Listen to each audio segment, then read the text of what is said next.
You're not broken, but something in your life feels off. Not dramatically wrong, just misaligned. You wake up and move through the day, doing what needs to be done, saying what's expected, playing the role you learned to survive. And yet, underneath it all, there's a quiet sense of friction, a subtle exhaustion that sleep doesn't fix, a feeling that you're constantly pushing forward, but not actually arriving anywhere meaningful. Carl Jung believed this feeling was one of the most important signals a human being could receive, not a symptom of failure, but a message from the psyche. Because when the soul is not being lived, it doesn't scream at first. It whispers. It shows up as boredom, as restlessness, as irritation with small things, as the strange sense that your life looks fine on the outside, but feels hollow on the inside. Most people mistake this feeling as something being wrong with them. Jung said the opposite. He believed that when a person feels chronically dissatisfied, uninspired, or emotionally numb, it often means they are living out of alignment with their true path. Not broken, just misdirected. From a Jungian perspective, your psyche is not designed to keep you comfortable. It is designed to move you toward wholeness. And when you stray too far from that path, the psyche creates tension, inner resistance, confusion, emotional weight, not to punish you, but to redirect you. Think about how many people you know who followed the right path and still feel lost. They did what they were told. They chose what was practical. They became what was approved. And somewhere along the way, they lost touch with something essential. Jung called this the loss of the self, not the ego self, the social mask, the resume identity, the role you perform, but the deeper self, the organizing center of your psyche, the part of you that knows what you are meant to become. When you live disconnected from that center, life becomes heavy, decisions feel forced, motivation becomes inconsistent, joy feels temporary. You keep asking yourself questions like, why does everything feel harder than it should? Why am I tired even when nothing is wrong? Why do I feel guilty for wanting something different? Jung would say this is the psyche protesting, because the psyche does not respond to logic. It responds to truth. And truth is not always socially acceptable. From the moment you were young, you were shaped by expectations. What success should look like, what stability means, what kind of person you're allowed to be. Slowly, subtly, you learn to adapt. You learn which parts of yourself were rewarded and which parts were ignored, criticized, or dismissed. So you adjusted. You became efficient, responsible, predictable, and in doing so, you may have abandoned parts of your nature that didn't fit the path you were placed on. Jung called these abandoned parts the shadow, not because they are evil, but because they were pushed out of awareness. Your curiosity, your intensity, your creativity, your sensitivity, your hunger for meaning.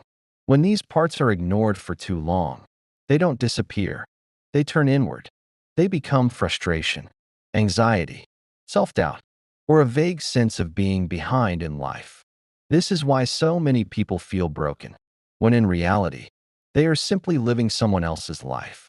Jung observed that many neuroses were not caused by trauma alone, but by a life lived against one's inner nature, a path chosen out of fear, approval-seeking, or unconscious loyalty to others' expectations. When you betray your own nature, your psyche keeps score, not through punishment, but through unease, through the feeling that something essential is missing. And here's the part most people never hear. The psyche does not care how much effort you put into the wrong path. You can work harder, become more disciplined, achieve more, and still feel empty, because effort cannot compensate for misalignment. Jung believed that every individual carries a unique psychological blueprint, a pattern of becoming. When you move in harmony with that pattern, life feels challenging but meaningful. When you move against it, life feels draining and directionless. This is why two people can face the same obstacles and experience them completely differently. One grows stronger, the other grows bitter, not because one is broken, but because one is aligned. Alignment does not mean ease. It means coherence. Your thoughts, emotions, and actions move in the same direction. When they don't, you feel split, pulled in opposing directions. You say yes when your body says no. You commit when your intuition hesitates. You stay where something inside you wants to leave. Over time, this creates internal conflict, and internal conflict eventually manifests as fatigue, resentment, or despair. Jung warned that ignoring this conflict does not make it disappear. It only pushes it deeper into the unconscious, where it begins to influence your life indirectly. You start making choices you don't understand. You sabotage opportunities. You feel drawn towards situations that repeat the same pain. And then you ask, what's wrong with me? Nothing is wrong with you. You are simply walking a path that no longer belongs to you, or perhaps never did. Jung believed that the most dangerous thing a human being can do is live without listening to the voice of the self. Because when the self is ignored, it doesn't go silent. It becomes symptoms. It becomes dissatisfaction that no achievement can fix, relationships that never quite fulfill you, a sense of drifting through your own life. But here's the turning point. This discomfort is not a curse. It is an invitation. Jung called this stage the call to individuation, the moment when the psyche demands authenticity, not comfort, not approval, truth. Individuation does not mean abandoning responsibilities or destroying your life overnight. It means slowly, consciously, realigning your outer life with your inner nature. It means asking dangerous questions. What do I actually want? Not what I was taught to want. Where am I living out of habit? Instead of conviction? What part of me has been waiting for permission to exist? These questions are uncomfortable because they threaten the identity you've built to survive. But Jung believed that identity built on survival will always feel hollow because survival is not the same as living. The psyche wants expression. It wants meaning. It wants growth. And when denied, it creates friction until you pay attention. This is why midlife crises exist, why burnout happens, why people suddenly feel restless after doing everything right. It's not because time is running out. It's because truth is catching up. Jung famously said, until you make the unconscious conscious, it will direct your life, and you will call it fate. What you call bad luck, loss of motivation, or emotional numbness may actually be the unconscious, trying to redirect you, trying to say, this is not your path. And the longer you ignore that message, the louder it becomes. But when you begin to listen, even slightly, something shifts. You feel moments of clarity, glimpses of energy, a strange sense of relief, mixed with fear, because alignment demands change, and change threatens the familiar. This is where most people turn back. They return to the known discomfort, instead of facing the unknown truth. But Jung believed that growth only happens at the edge of the unknown, not recklessly, but consciously. You are not broken. You are not weak. You are not failing. You are being asked to realign, to stop forcing yourself down a road that no longer resonates with who you are becoming. And this realization, this moment of recognition, is not the end. It is the beginning. Because once you see that the problem is not you, but the path you're on, everything changes. Your confusion gains meaning. Your discomfort gains direction. And for the first time, you stop asking, what's wrong with me? And start asking the question that actually leads to freedom. What is trying to emerge through me? Most people don't choose the wrong path consciously. They slide into it quietly, one decision at a time, one compromise at a time, one this makes sense at a time. Carl Jung understood this deeply. He knew that the psyche doesn't derail overnight. It drifts. And the most dangerous paths are the ones that look reasonable, paths that bring approval, stability, predictability, but slowly drain vitality. You don't wake up one day and say, I will abandon myself. You say, I'll do this for now. I'll adjust later. I'll follow this until it works. And before you know it, years pass. Your life fills with responsibilities, roles, and expectations. And somewhere inside, a quiet voice fades into the background. Jung called this voice the voice of the self. Not loud, not demanding, persistent. When ignored, it doesn't argue. It waits. But it also records. Every time you choose safety over truth. Every time you suppress curiosity. Every time you stay where you've outgrown. The psyche remembers. And eventually, it responds. Not with words, with symptoms. You lose motivation. Not because you're lazy, but because your energy has no meaning. You feel anxious. Not because life is dangerous, but because something inside you is constrained. You feel irritated by small things, emotionally reactive, easily drained. Jung saw this again and again in his patients. People who were successful, but internally fragmented. People who couldn't explain why life felt heavy, despite everything being fine. He realized that the psyche punishes misalignment, not out of cruelty, but out of intelligence. Because a psyche that does not guide you back to yourself would eventually destroy you. So it creates friction, internal resistance. You feel stuck, yet afraid to move. You crave change, yet resist it. This inner conflict is not confusion. It is a signal. Jung believed that the psyche operates like a self-regulating system. When you stray from your natural trajectory, it introduces discomfort to push you back toward balance. But modern culture teaches us to silence that discomfort, medicate it, distract from it, normalize it. Everyone feels this way. It's just stress. That's adulthood. So people adapt. Instead of listening, they learn to function while internally disconnected. And this is where the wrong path becomes dangerous. Because once functioning replaces meaning, life becomes mechanical. You do what needs to be done, but you're no longer involved. You feel like an observer inside your own life. Jung described this as living from the persona. The persona is the mask, the role you perform to fit into society. It's necessary, but it's not meant to replace the self. When the persona dominates, the inner world shrinks. You start defining yourself by your job, your productivity, your usefulness, your image, and the parts of you that don't serve those roles are pushed aside. Your imagination, your emotional depth, your unconventional instincts. These parts don't die. They go underground. They become the shadow. And here's the key Jung emphasized. The shadow does not stay passive. When ignored, it begins to interfere. You sabotage relationships without knowing why.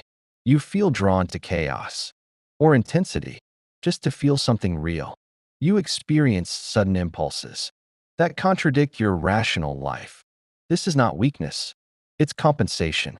The psyche trying to restore balance.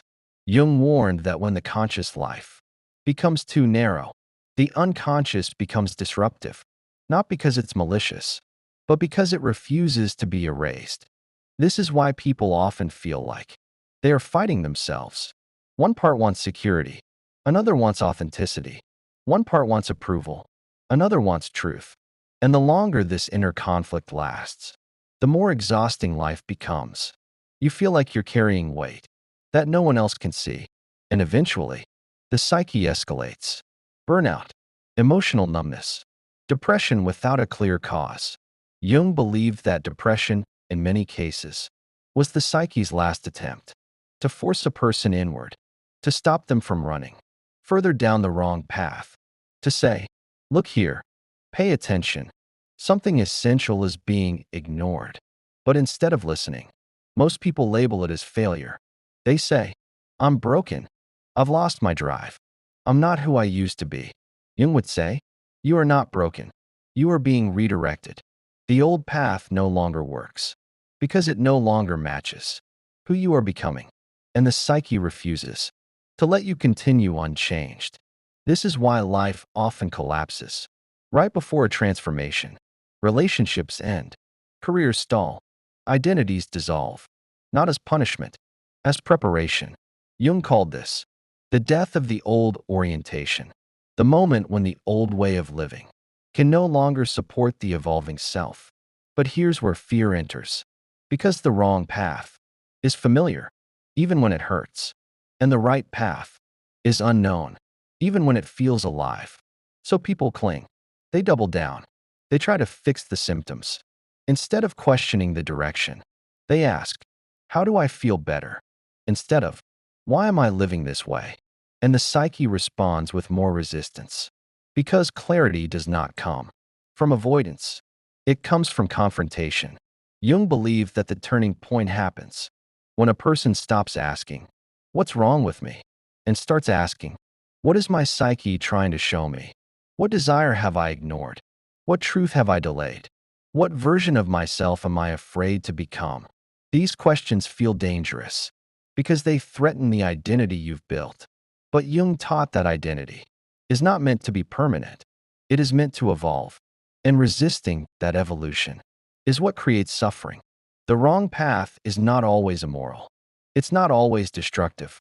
Often, it's just outdated. It belonged to who you were, not who you are becoming. And when you outgrow a path, without leaving it, the psyche revolts.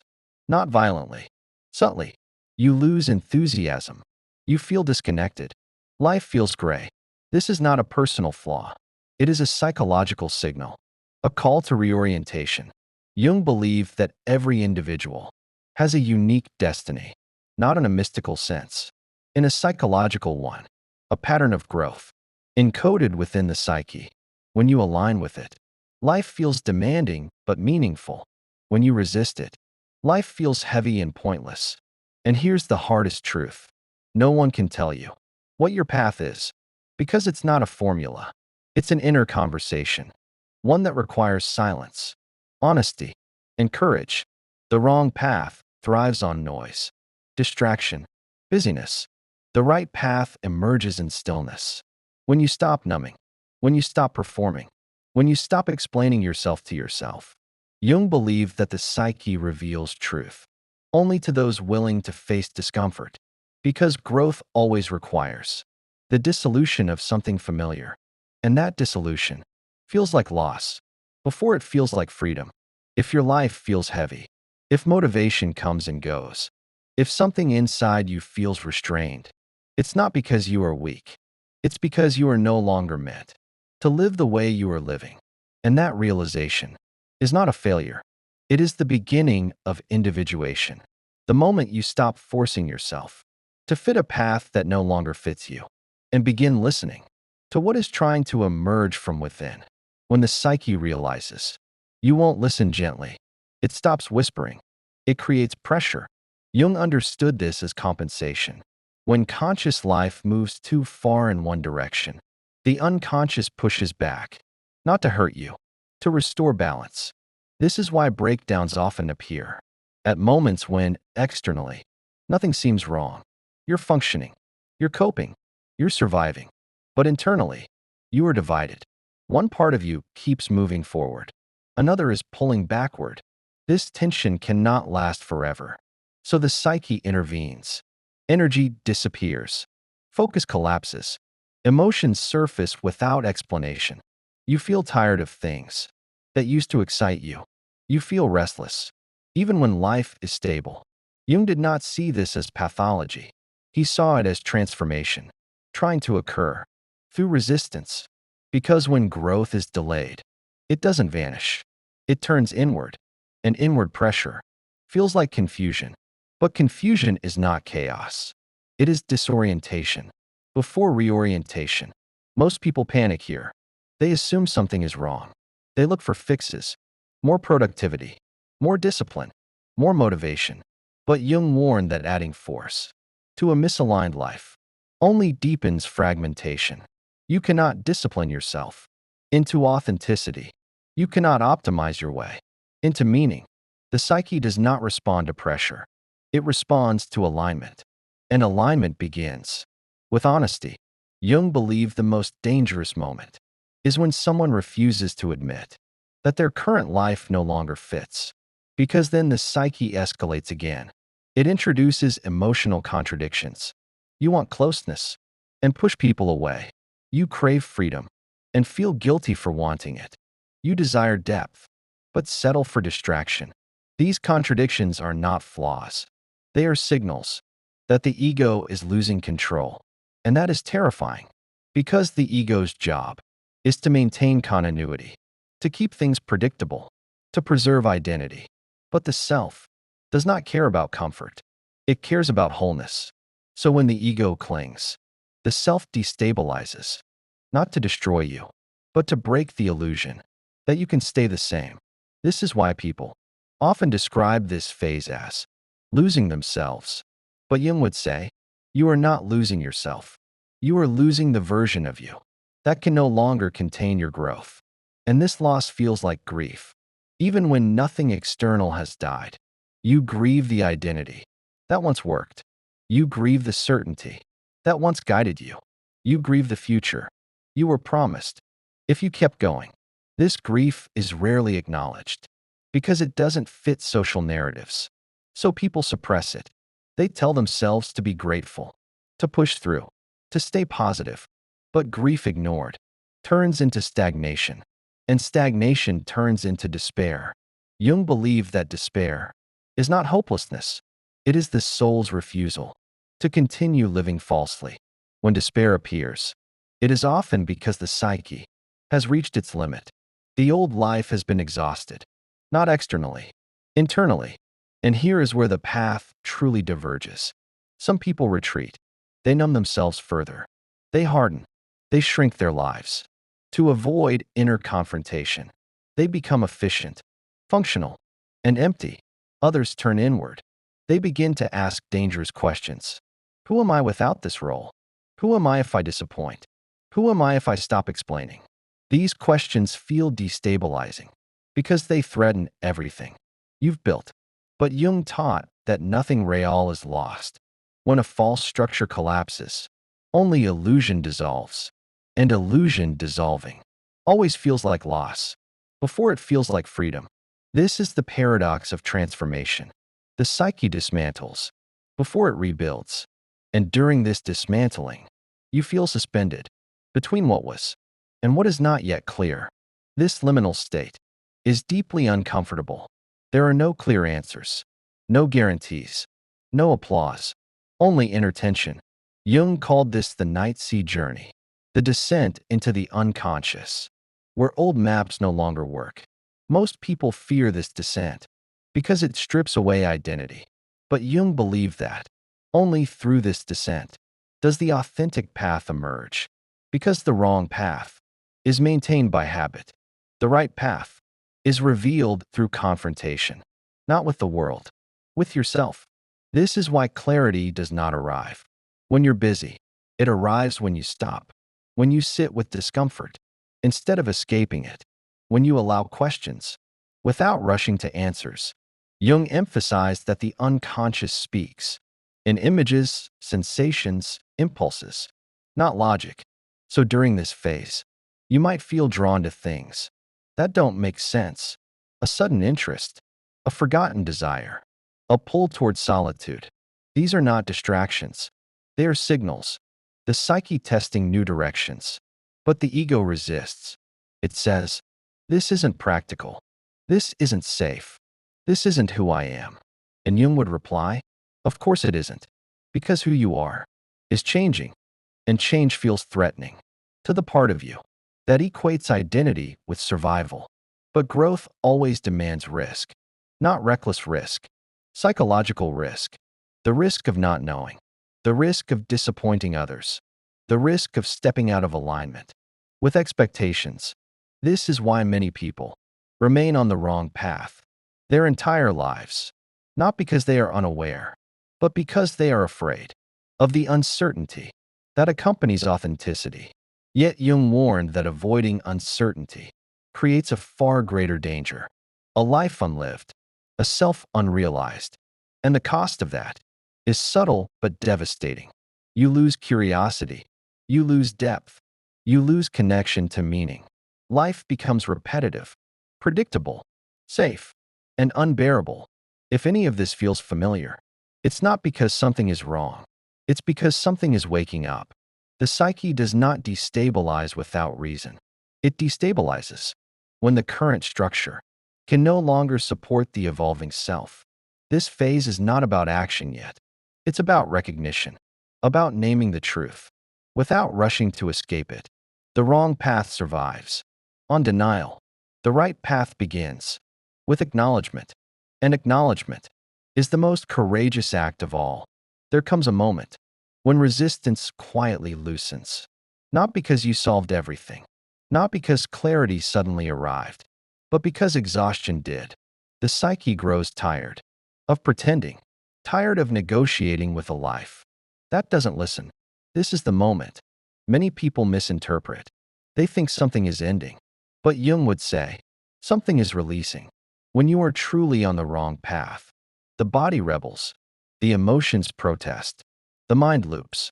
But when you begin to realign, there is a different feeling. Not excitement, not certainty, relief, a subtle lowering of inner tension, as if something inside you says, finally, you stopped running.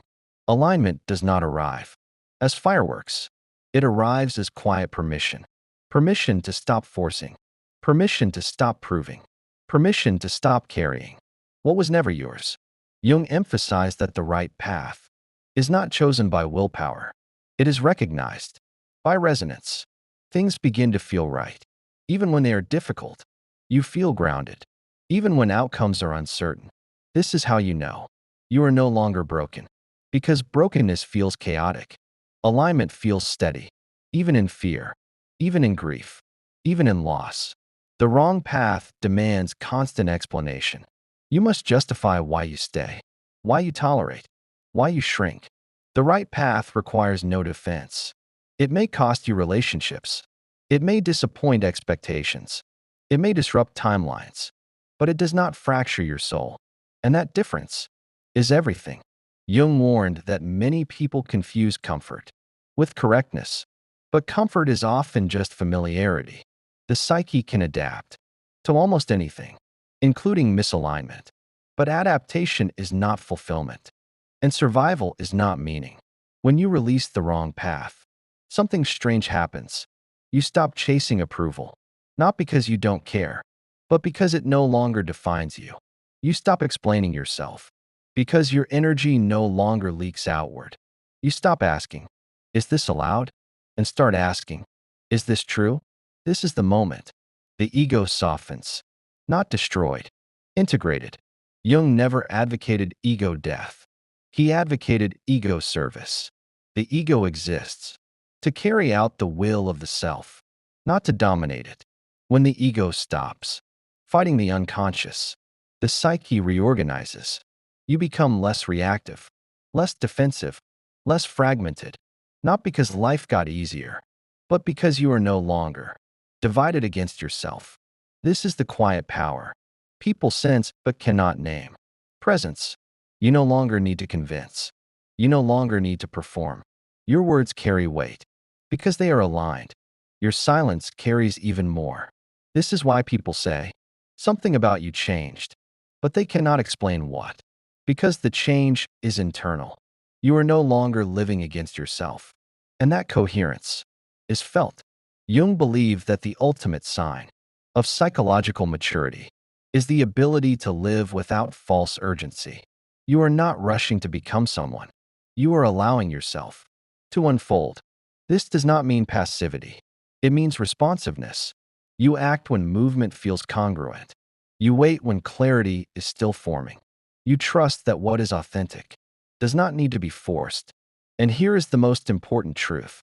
The wrong path is loud. It pressures. It demands. It threatens. The right path is quiet, but persistent. It keeps returning. Through dreams, through discomfort, through longing, until you listen. And when you finally do, life does not suddenly make sense, but it begins to feel honest. And honesty is the foundation of peace. You are not broken. You were trying to live a life that was never aligned with your nature.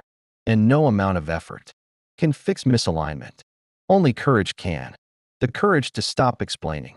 The courage to disappoint. The courage to trust the quiet pull inside you. Jung wrote that the privilege of a lifetime is becoming who you truly are, not who you were rewarded for being, not who you were conditioned to become, but who your soul has been quietly shaping this entire time. If this resonated with you, Don't rush past it. Sit with it. Let it settle. And if you want to continue this journey into depth psychology, shadow work, and the unseen forces shaping your life, subscribe to Inner Phoria. This channel isn't here to motivate you. It's here to help you remember who you were before you learned to betray yourself.